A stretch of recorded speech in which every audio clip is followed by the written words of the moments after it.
فمن يأتيكم بماء معين۔ آیات مبارکہ کا ترجمہ ملاحظہ فرمائیں۔ وہی ہے جس نے تمہارے لیے زمین کو پست کر دیا، اب چلو پھرو اس کے کندھوں پر اور کھاؤ کچھ اس کی دی ہوئی روزی، اور اسی کی طرف لوٹ کر جانا ہے۔ کیا تم نڈر ہو گئے اس سے جو آسمان میں ہے، اس سے کہ وہ دھسا دے تمہیں زمین میں، پھر تبھی وہ لرزنے لگے؟ یا نڈر ہو گئے ہو اس سے جو آسمان میں ہے، اس بات سے کہ برسا دے تم پر بارش پتھروں کی؟ سو جان لو کیسا ہے میرا ڈرانا، اور جھٹلا چکے ہیں جو ان سے پہلے تھے، پھر کیسا ہوا میرا انکار کرنا۔ اور کیا نہیں دیکھتے ہوا میں اڑتے ہوئے پرندوں کو اپنے اوپر پر کھولے ہوئے اور پر جھپکتے ہوئے؟ ان کو کوئی نہیں تھام رہا سوا رحمان کے، اس کی نگاہ میں ہر چیز ہے۔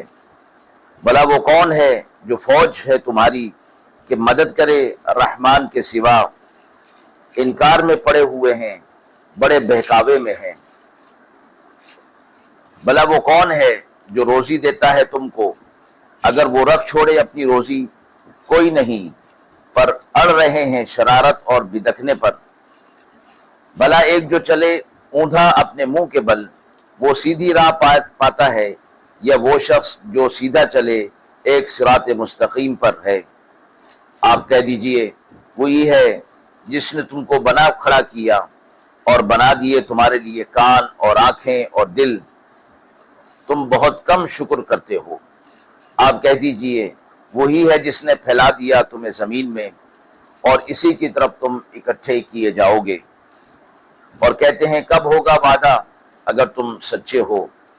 آپ کہہ دیجئے خبر تو اللہ ہی کے پاس ہے، اور میرا کام تو کھول کر ڈر سنا دینا ہے۔ پھر جب وہ دیکھیں گے کہ وہ پاس آ لگا تو بگڑ جائیں گے منہ کفار کے، اور کہے گا یہی ہے جس کو تم مانگا کرتے تھے۔ آپ کہہ دیجئے بھلا دیکھو تو اگر ہلاک کر دے مجھ کو اللہ اور میرے ساتھ والوں کو، یہ ہم پر رحم کرے، پھر وہ کون ہے جو بچائے کافروں کو دردناک عذاب سے؟ آپ کہہ دیجئے وہی رحمان ہے، ہم نے اس کو مانا اور اسی پر بھروسہ کیا، سو اب تم جان لوگے کون پڑا ہے واضح گمراہی میں۔ آپ کہہ دیجئے بھلا دیکھو تو اگر ہو جائے صبح کو پانی تمہارا خشک، پھر کون ہے جو تمہارے لیے صاف پانی لا سکے؟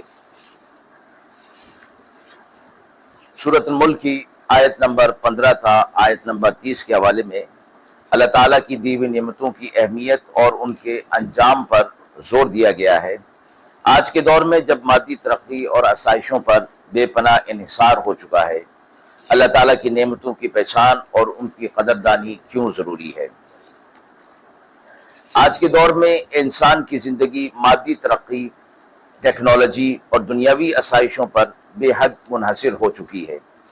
یہ انحصار بسا اوقات انسان کو اس مقام تک لے جاتا ہے کہ وہ اللہ کی نعمتوں کو اور اس کی قدرت کو بھول کر انہی آسائشوں کے اندر پڑ جاتا ہے اور اپنی طاقت اور علم پر غرور کرنے لگتا ہے۔ سورۃ الملک کی ان آیات کے اندر اللہ تعالیٰ نے اپنی نعمتوں کا تذکرہ فرما کر انسان کو اس بات کی یاد دہانی کرائی کہ زمین، آسمان، پانی اور پرندوں کی پرواز جیسے مظاہر فطرت دراصل اللہ تعالیٰ کی قدرت اور اس کی عطا کردہ نعمتیں ہیں۔ ان آیات کا پیغام موجودہ دور میں انسان کے لیے یہ ہے کہ وہ ان نعمتوں کی اہمیت کو پہچانے اور ان کو استعمال کرتے ہوئے، ان سے فائدہ اٹھاتے ہوئے اللہ کا شکر ادا کرے۔ اگر انسان اللہ کی ان نعمتوں کا شکر ادا نہیں کرے گا اور اس کا انکار کرے گا تو وہ دراصل اپنی تباہی کی طرف جائے گا، کیونکہ ناشکری اللہ کے غضب کا سبب بن جاتی ہے، جبکہ شکر کرنے سے نعمتوں کے اندر اضافہ ہوتا ہے۔ مذکورہ مفہوم کے حوالے سے جو ہمیں حدیث مبارکہ ملتی ہے، رسول اللہ صلی اللہ علیہ وسلم نے فرمایا من لم یشکر الناس لم یشکر اللہ، لم یشکر اللہ، یعنی نعمان بن بشیر رضی اللہ تعالی عنہ سے روایت ہے کہ رسول اللہ صلی اللہ علیہ وسلم نے فرمایا جو لوگوں کا شکر ادا نہیں کرتا وہ اللہ کا بھی شکر ادا نہیں کرتا۔ مذکورہ آیات کے حوالے سے دوسرا سوال ہے کہ سورۃ الملک کی آیات میں عذاب الہی اور اللہ کی قدرت کا ذکر کیا گیا ہے۔ آج کل کے حالات میں جب انسان قدرتی آفات یا مختلف مشکلات کا سامنا کرتا ہے، ان آیات کا پیغام کیا ہے اور اس سے سبق کیا حاصل ہوتا ہے؟ آج کی دنیا میں قدرتی آفات جیسے زلزلے، سیلاب، وبائیں اور دیگر آزمائشیں عام ہو چکی ہیں۔ ان حالات میں اکثر لوگ ان واقعات کو محض قدرتی عوامل کی نظر سے دیکھتے ہیں اور اللہ تعالیٰ کی قدرت اور اس کی آزمائشوں اور امتحانات کو نظر انداز کر دیتے ہیں۔ سورۃ الملک کی مذکورہ آیات میں اللہ تعالیٰ نے انسان کو خبردار کیا ہے کہ اگر وہ اللہ تعالیٰ کی نعمتوں کا انکار کرے گا اور اس کی نافرمانی کرے گا تو اس پر عذاب نازل وہ کر سکتا ہے۔ یہ آیات اس بات کی یاد دہانی کراتی ہیں کہ اللہ تعالیٰ ہر چیز پر قادر ہے۔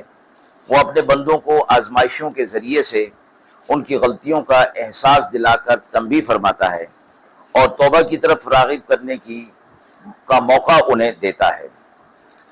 ان آیات سے موجودہ دور کے انسان کے لیے یہ پیغام ہے کہ وہ قدرتی آفات اور مشکلات اور پریشانیوں کو محض اتفاق نہ سمجھے، بلکہ انہیں اللہ تعالیٰ کی طرف سے یہ تنبیہ اپنے لیے آزمائش اور امتحان سمجھے، جس کا مقصد اسے اللہ کی طرف رجوع کرانا، اپنی اصلاح اور توبہ کا موقع فراہم کرنا ہے۔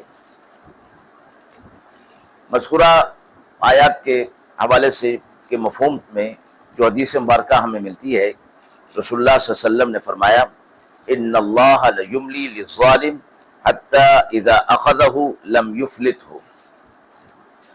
ابو موسیٰ اشعری رضی اللہ تعالی عنہ سے روایت ہے کہ رسول اللہ صلی اللہ علیہ وسلم نے فرمایا بے شک اللہ ظالم کو ڈھیل دیتا ہے یہاں تک کہ جب اسے پکڑتا ہے تو پھر اسے چھوڑتا نہیں۔ ناظرین کرام، ہم امید کرتے ہیں کہ مذکورہ سوالات کی روشنی میں جو تفسیر پیش کی گئی وہ آپ کے لیے قابل اطمینان ہوگی۔ اس حوالے سے آپ کے بھی سوالات ہوں تو ضرور کمنٹ باکس میں دیجیے، انشاءاللہ ان کے جوابات دینے کی پوری کوشش کی جائے گی۔ وآخر دعوانا ان الحمد للہ رب العالمین۔